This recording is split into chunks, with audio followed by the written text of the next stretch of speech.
وہ قیادت ہی کیا جو راز اگل دے سارے۔ قیادت نام ہے اپنے آپ کو روکنے کا، اپنے سینوں میں طوفانوں کو برداشت کرنے کا، دشمن کی تھریٹ آنے کے بعد بھی مسکراہٹ کو پیش کرنے کی۔ کتنی باتیں نہیں بتانے کی، اللہ کے نبی فرماتے ہیں، اور اگر تم جانتے ہوتے کہ مردے کے ساتھ کیا ہونا ہوتا ہے اور ہم تمہیں دکھا دیتے تو تم اپنا مردہ ہی نہ دفناتے اس ڈر سے کے اندر کیا ہوتا ہے۔ یہ ساری باتیں روکی گئی ہیں۔ آپ نبی صلی اللہ علیہ وسلم کو معراج دکھایا گیا، کوئی عام آدمی دیکھتا تو وہ بھولے نہ سماتا اس ٹائم۔ آپ صلی اللہ علیہ وسلم اوپر سے آئے، آپ پریشان تھے کہ میں پہلے ہی میرے خلاف پروپیگنڈا کیمپین اتنی چل رہی ہے، اور اب یہ حق اگر میں نے بتا دیا، اتنے دروازے ہیں جنت کے، اتنے دروازے ہیں جہنم کے، جنت کے اندر باغ ایسے ہیں، جہنم کے اندر آگ ایسی ہے، عذاب ایسے ہو رہے ہیں، وہاں پر کھال جو ہے وہ اتنی موٹی کر دی جائے گی، آدمی جو ہے وہ اتنے فٹ کا کر دیا جائے گا، یہ کیسے پرسیو کریں گے ان کی ہیومن مائنڈ؟ عوامی خطبے ہونے، نبی صلی اللہ علیہ وسلم کے عوامی خطاب کے اندر جزوی مسائل کم تھے، عوامی مسائل زیادہ تھے۔ یہ کلاس روم ایکیڈیمکس کی باتیں ہیں، یہ 1-to-1 کاؤنسلنگ کی باتیں ہیں، عوامی لوگوں میں عوامی سمپل باتیں کی جاتی ہیں۔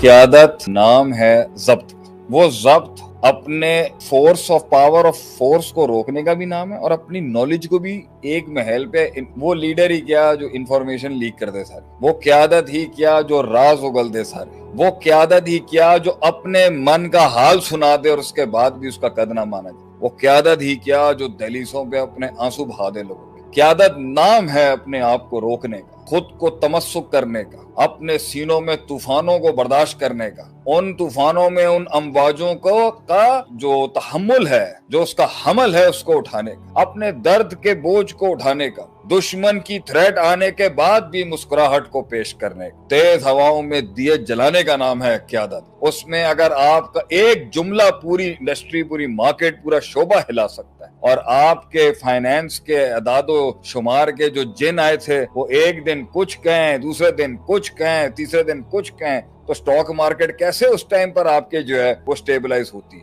آپ آ کے کبھی یہ بیان دیں تو وہ چیز ہل جائے، یہ بیان دیں تو قیادت نام ہی خبروں کو چھپانے کا ہے، بلکہ اس پر تو اسلامکلی شرعی لحاظ سے کتنے اصول ہیں کہ کتنی باتیں نہیں بتانے کی۔ اللہ کے نبی فرماتے ہیں علیہ الصلوۃ والسلام، لو تعلمون ما اعلم، اگر تم وہ جان جاؤ جو میں جانتا ہوں، لضحکتم قلیلا ولبکیتم کثیرا، تم زندگی نہیں گزار سکو گے، رو رو کے تمہاری آنکھیں جو ہے نا وہ پانی کے سمندر بہا دے گی جو میں جانتا ہوں۔ اور اگر تم جانتے ہوتے کہ مردے کے ساتھ کیا ہونا ہوتا ہے اور ہم تمہیں دکھا دیتے تو تم اپنا مردہ ہی نہ دفناتے اس ڈر سے کے اندر کیا ہوتا ہے۔ یہ ساری باتیں روکی گئی ہیں۔ آپ صلی اللہ علیہ وسلم کے سینے نے اتنا پریشر برداشت کیا ہے کیونکہ یہ نہیں لے سکتے۔ آپ نبی صلی اللہ علیہ وسلم کو معراج دکھایا گیا، کوئی عام آدمی دیکھتا تو وہ بھولے نہ سماتا اس ٹائم۔ آپ صلی اللہ علیہ وسلم اوپر سے آئے، آپ پریشان تھے کہ میں پہلے ہی میرے خلاف پروپیگنڈا کیمپین اتنی چل رہی ہے، اور اب یہ حق اگر میں نے بتا دیا کہ ساتھ اتنے دروازے ہیں جنت کے، اتنے دروازے ہیں جہنم کے، جنت کے اندر باغ ایسے ہیں، جہنم کے اندر آگ ایسی ہے، عذاب ایسے ہو رہے ہیں، وہاں پر کھال جو ہے وہ اتنی موٹی کر دی جائے گی، آدمی جو ہے وہ اتنے فٹ کا کر دیا جائے گا، یہ کیسے پرسیو کریں گے ان کی ہیومن مائنڈ؟ تو اسی کے اوپر ہی ان کو ٹینشن وہ، لیکن آپ نے اس کا رکھا، اور پھر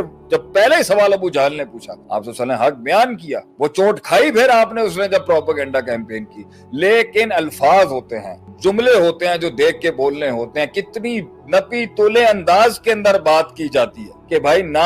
ایک فتنہ کریٹ ہو جائے، نہ فلسفہ خراب ہو جائے، نہ لوگوں کو موقع مل جائے بات کرنے کا، نہ کوئی اس طریقے سے آ جائے کہ جی فلاں ٹچ چل رہا ہے یا اسلامک ٹچ چل، یہ باتیں سنبھل کے کرنے والی باتیں ہوتی ہیں، کیونکہ لوگ ایک قیادت کے اوپر بائنوکلرز لگا کے بیٹھے، لوگ ایک قیادت اور لیڈرشپ کے اوپر نکتہ چینی کرنے کے لیے دوربینیں لگا کے بیٹھے ہوتے ہیں، اور لوگ جو ہوتے ہیں وہ سطحی سوچ کے ہوتے ہیں، وہ ڈیپتھ جس قوم میں پیدا ہو جائے تو وہ مشکل باتیں بھی سن لیتی ہے۔ اس لیے لیڈر ہمیشہ اسی سے جڑا ہوا ایک اور نقطہ، ہمیشہ میکروز بیان کرتا ہے پبلک کے اندر، لیڈر ہمیشہ کلیات پر بات کرتا ہے، لیڈر ہمیشہ وہ بات کرتا ہے، خطیب ہمیشہ وہ بات کرنا چاہیے، ممبر کے خطیب کو بھی یہ چاہیے وہ علم دے جو سب پر اپلائی ہو رہا ہوتا ہے اس ٹائم پر۔ جب آپ مائکروز میں جائیں گے اور جزیاتی باتیں آپ عوامی خطاب میں کر دیں گے تو کچھ لوگ تو ریلیٹ کر لیں گے اس سے، جو نہیں کر سکیں گے وہ آپ کے بارے میں ولنریبل ہو جائیں گے۔ اور ایک نیگیٹو کونوٹیشن ان کے مائنڈ میں آپ کے لیے آ جائے گی. اس لیے عوامی خطبے ہونے, نبی صلی اللہ علیہ وسلم کے عوامی خطاب کے اندر جزوی مسائل کم تھے, عوامی مسائل زیادہ تھے کہ بھائی آپ نے اب جھوٹ نہیں بولنا تو جھوٹ نہیں بولنا. اب جھوٹ, لیکن لفظوں کا رد و بدل کسی جگہ پر کیا اگر جا سکتا ہے دو بھائیوں کی صلح کرانے کے لیے, یہ باتیں پبلک کے لیے نہیں کی جاتی, یہ کلاس روم ایکیڈیمکس کی باتیں ہیں, یہ 1-to-1 کاؤنسلنگ کی باتیں ہیں, عوامی لوگوں میں عوامی سمپل باتیں کی جاتی ہیں. اگر میں بیٹھ کے یا فقہ کے اصول پڑھانے شروع کر دوں گا, یا میں higher evil, lesser evil, higher good, lesser good, خیر شر کے موازنے پہ لوگوں کا دماغ گھوم جائے گا کہ بھائی یہ تو پورے منافقت چل رہی ہے, وہ ایبسولوٹنس کہاں ہے جو دین کی ہوتی ہے, لا اور قانون کیسے کھڑا ہوتا ہے. تو عوام میں وہ بات کرنے کی ہوتی ہے جو عوام سمجھ سکے, اور اس پہ ایک اصول کھڑا ہے شریعت کا, حدث الناس, لوگوں حدث الناس بما یعرفون یا حدث الناس حسب عقولہم, لوگوں سے وہ بات کرو جو انہیں سمجھ آتی ہے,